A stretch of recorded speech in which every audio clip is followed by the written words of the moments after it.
On a quelques priorités qui sont de finir absolument les parcelles qui sont entamées. On essaie de semer sur la terre et dans les têtes des élèves, c'est un peu le pari de venir en lycée agricole à un moment donné, c'est de pouvoir transmettre en fait ces savoirs-là dès le plus jeune âge. Parce que c'est compliqué on va dire de rénover des pratiques agricoles une fois que les agriculteurs sont lancés dans leur métier et dans leur champ. On n'a pas d'autres souhaits là? On fait le semis actuellement des plantes qui vont travailler tout l'hiver pour nous, qui vont décompacter le sol, qui vont ramener le pH à un pH équivalent à ce qu'on a besoin. Et on va pailler par-dessus pour couvrir ce sol, comme on se couvre nous avec des vêtements quand on a froid. C'est clair qu'on a brassé de la paille, ouais. En fait, faut faire tout ça. Donc on a réalisé des structures en pierre, il y en aura 2 autres là-bas qui seront des bancs en fait pour les lycéens. Dans le vallon, il y aura des plantes de zone humide et là-bas, près de la chapelle, des plantes de zone d'ombre. Et l'idée, c'est que tout ce jardin-là soit productif. On s'est rencontrés sur le chantier, elle avait un bon coup de pelle, je trouvais ça sympa. Donc en fait, le fait qu'on paille, elles vont être recouvertes. Là, on fait un petit exemple dans la cour pour qu'il y ait un truc visible, qui interroge les élèves, Voilà, on commence à rentrer dans le lycée. Et après ça, on va toucher vraiment au côté agricole plein champ. Le terrassement grossier se fait à la mini-pelle. Fin de l'étape de terrassement se fait à la main.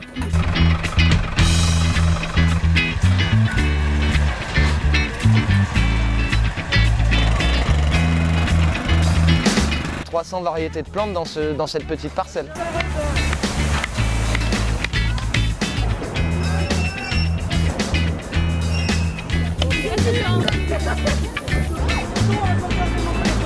Ouais, en tapant sur les piquets, ouais, ça fait du bien. Ouais.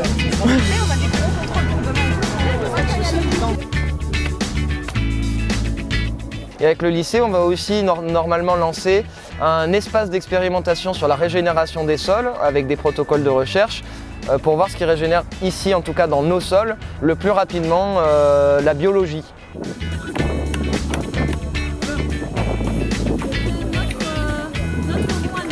En face.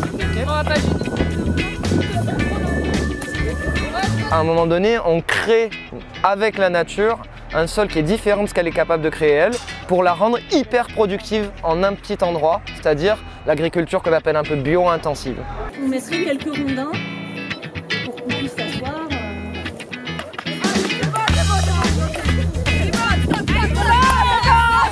On va d'abord creuser, puis après on est monté un petit peu plus vers le ciel. C'est bon, hein? Voilà, donc là, prenez le ballon, ça rapproche la terre ici, là. Pour finir le trou ici.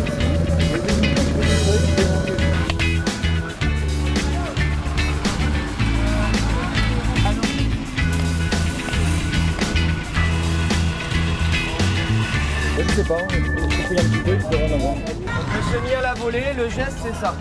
Okay. Févrole, Vesse et avoine.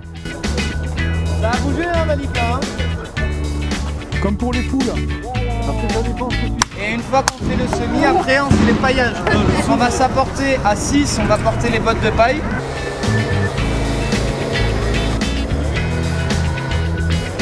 Rendez-vous au printemps pour donc quand les engrais seront à floraison, coucher et occulter tout ça.